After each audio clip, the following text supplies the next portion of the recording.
भारत भूमि सदैव से ही संत महात्माओं की तपस्थली रही है। इस आध्यात्मिक और उर्वर भूमि पर समय समय पर अनेक चमत्कारी संतों ने अवतरित होकर अपने व्यक्तित्व, कृतित्व और चमत्कारों से जन सामान्य को सुखी किया है। इसी में से एक नाम है बाबा कीनाराम का, जो कि अघोर संप्रदाय के अनन्य आचार्य थे। अघोर संप्रदाय हिंदू धर्म का एक संप्रदाय है। आइए हम सब लोग दर्शन करते हैं काशी में बाबा कीनाराम के आश्रम का। इनका जन्म 1693 ईस्वी में भाद्रपद शुक्ल को चंदौली के रामगढ़ गांव में हुआ था।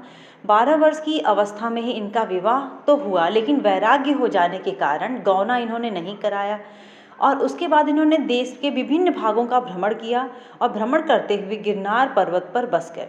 भगवान कीनाराम सिद्ध महात्मा थे और इनके जीवन की अनेक चमत्कारी घटनाएं प्रसिद्ध हैं। और अब इसके बाद मैं आपको दर्शन कराती हूँ चमत्कारी कुंड का। कीनाराम द्वारा स्वयं अभिमंत्रित क्रिंग कुंड के जल में स्नान का महत्व समस्त तीर्थों से भी अधिक प्रभावी है।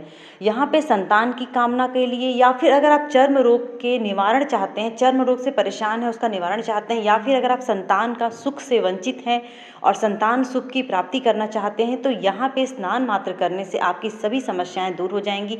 यहाँ पे जलता हुआ अखंड धूनी जो है वही बाबा का प्रसाद स्वरूप लोगों में वितरित किया जाता है। और अब आप देखिए यहाँ पे कितने सारे बच्चे बड़े सब लोग स्नान कर रहे हैं। नीचे सीढ़ी के रास्ते से नीचे जाया जाता है और यहाँ पे कुंड जो बना हुआ है, बीच में जाली है, तो किसी को कोई परेशानी नहीं हो सकती, आराम से आप नहा सकते हैं। एक तरफ महिलाएं एक तरफ पुरुष स्नान करते हैं। 5 रविवार या मंगलवार स्नान मात्र करने से आपके सारे कष्ट दूर होंगे, उनका निवारण हो जाएगा।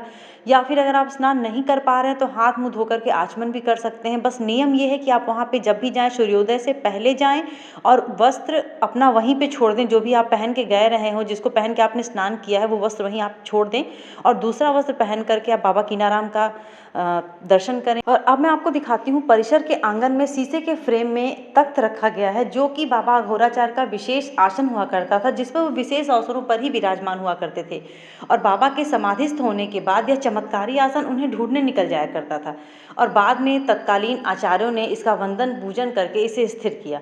जरा सोचिए, बाबा का आसन जब इतना चमत्कारी है तो उनके चमत्कार कितने ही होंगे। ऐसा कहा जाता है, ऐसा माना जाता है कि एक बार बाबा ने काशी नरेश पे किसी बात पे नाराज होकर के उन्हें श्राप दे दिया था कि वो संतान रहित रहेंगे हमेशा, उनका जो उत्तराधिकारी कोई नहीं आएगा। तो 200 वर्षों तक ऐसा हुआ कि उनका कोई भी उत्तराधिकारी नहीं था और लगभग 200 वर्ष तक काशी नरेश गोद लेकर अपना राजवंश चलाते रहे। और दूसरा चमत्कार हुआ था जूनागढ़ के नवाब के यहाँ, जहाँ पे अचानक से 981 चक्कियाँ बाबा के प्रभाव से अचानक से चलने लगी थी।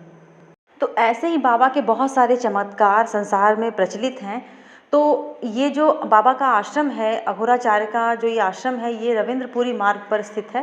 तो अगर आप दर्शन करना चाहें तो यहाँ पे ज़रूर एक बार आकर के दर्शन करें, आपके सारे कष्ट दूर होंगे। आज का ये ब्लॉग कैसा लगा कमेंट करके ज़रूर बताइएगा और मेरे चैनल के साथ बने रहिए। बाबा कीनाराम का आशीर्वाद आप सब पर सदैव बना रहे। Thanks for watching.